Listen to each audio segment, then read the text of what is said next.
Fala galera, tudo bem com vocês? Professor Renato Piton de Geografia com vocês e eu vou passar aqui uma dica sobre indústrias. Hoje a gente vai ver quais são os tipos de indústrias que existem. A indústria, o processo industrial, consiste em pegar algum elemento da natureza ou elementos da natureza e transformar em produtos para nós. Mas a gente divide esse processo em etapas para a gente conhecer um pouquinho melhor os tipos de indústria. Existem algumas classificações, eu escolhi uma delas, uma mais clássica, e vou passar para vocês aqui os tipos de indústria que nós temos, apesar de existirem outras classificações.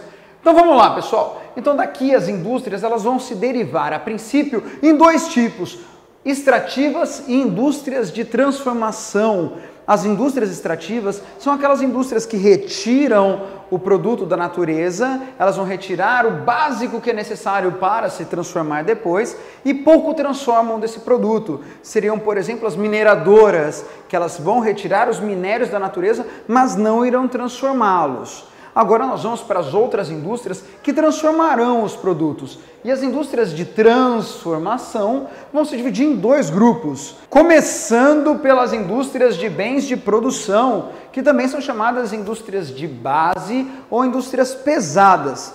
Essas indústrias elas têm o foco de produzir para outra indústria. É a indústria que não tem como foco o consumidor final, que é você, que está aí do outro lado, mas sim outro processo produtivo, a outra indústria. E aqui a gente vai ter ela dividida em bens intermediários e bens de capital. Indústrias de base, de bens de produção, indústrias pesadas vão produzir, por exemplo, energia para as outras indústrias. E aqui as indústrias de capital e de bens intermediários também têm cada qual sua função. As indústrias de bem intermediário, elas vão produzir equipamento pesado, por exemplo, como grandes máquinas para o processo, como tratores.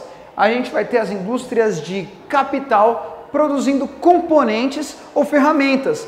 Então você olha para aquele seu computador e você vê que ele tem parafusos colocados nele. Não necessariamente esses parafusos foram feitos pela empresa do seu computador, e sim por uma indústria de bem de capital, uma indústria que ela fica no meio do caminho do produto que você consome e do produto que é produzido por outra indústria. Agora, os produtos que são para nós consumirmos diretamente são as indústrias de bens de consumo. E essas indústrias de bens de consumo também vão se dividir em dois grupos que são muito fáceis da gente entender. Os bens de consumo duráveis e os bens de consumo não duráveis. Os bens de consumo duráveis são aqueles bens de consumo que têm um prazo de validade maior, que tem uma tendência de durar mais tempo, como automóveis, eletrônicos, eletrodomésticos, imóveis. Então essas empresas elas produzem produtos que vão aí ficar um bom tempo com a gente sendo usado. Os bens de consumo não duráveis são aqueles que têm um prazo de validade, uma duração curta. Seriam ele, por exemplo, o seu caderno, que uma vez que você usa, ele vai perdendo, né, a sua capacidade de ser usado novamente, mas os mais clássicos não duráveis são as indústrias alimentícias, as indústrias de produtos farmacêuticos, os fármacos, e as indústrias de rações também, por exemplo. Então tá aí, pessoal, uma dica fácil e rápida para vocês saberem os tipos de indústria, beleza, pessoal? Valeu e até a próxima!